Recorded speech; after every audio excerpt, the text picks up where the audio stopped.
Okay, we got it down in there and we got it caught. So the next thing we want to do is we're going to spin this round and round and round until you can't spin it anymore. Tighten it all the way up.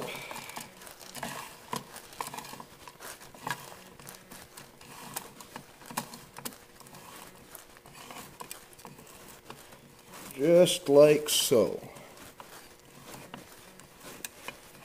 Then on this particular one, you can see where there's a notch right there.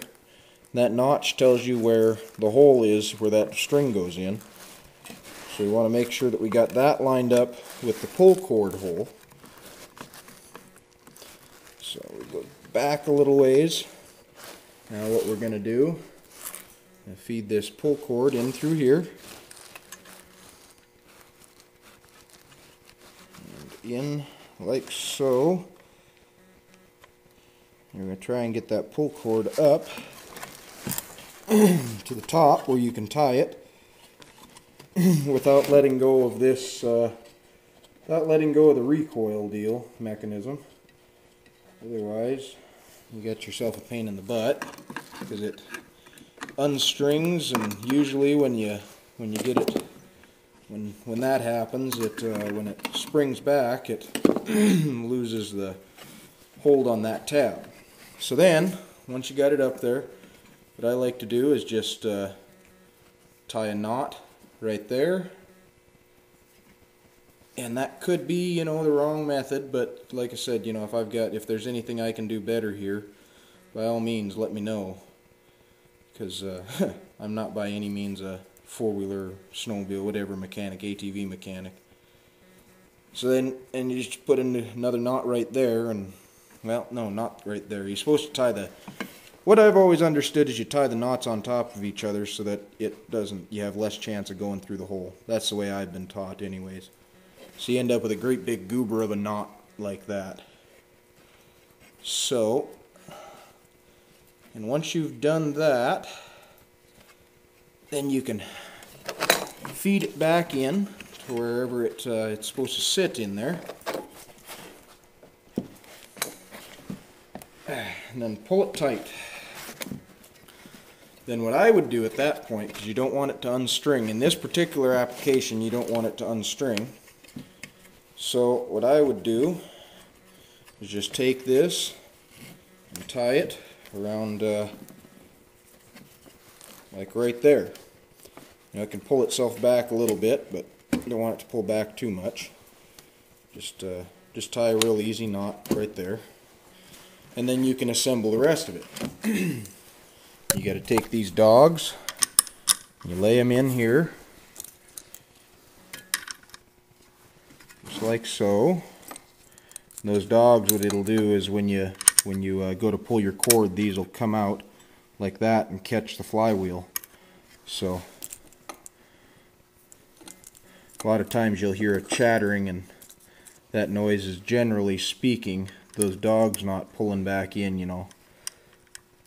and hitting on your flywheel when the machine's running. So then you want to take those springs, and these springs here are what pull those back into place. And you lay them in there. And they're really tiny buggers. Hard to get in there sometimes.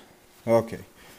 Then in this particular case, you got a couple of spacers here that you want to put on there. Don't forget your spring right here.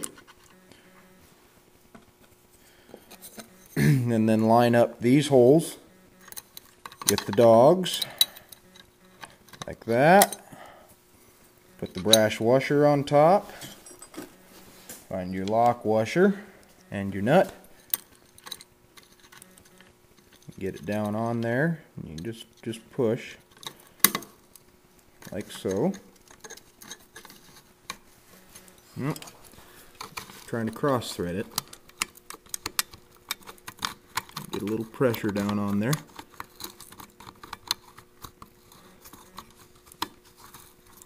Oh. Okay. Like so. And then you just tighten that down. And like like that.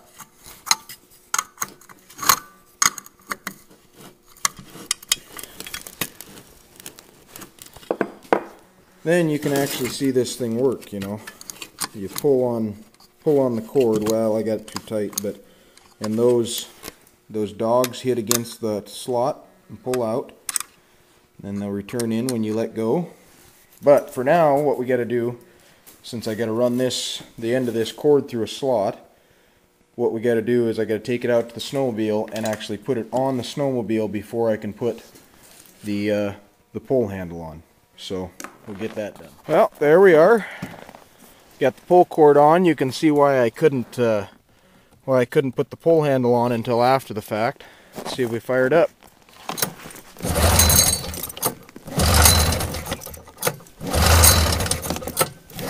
Oh, you son of a gun!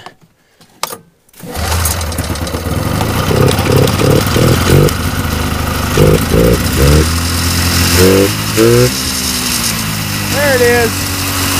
Temperamental son of a bitch anyways. It is pretty cold-blooded. But there we go.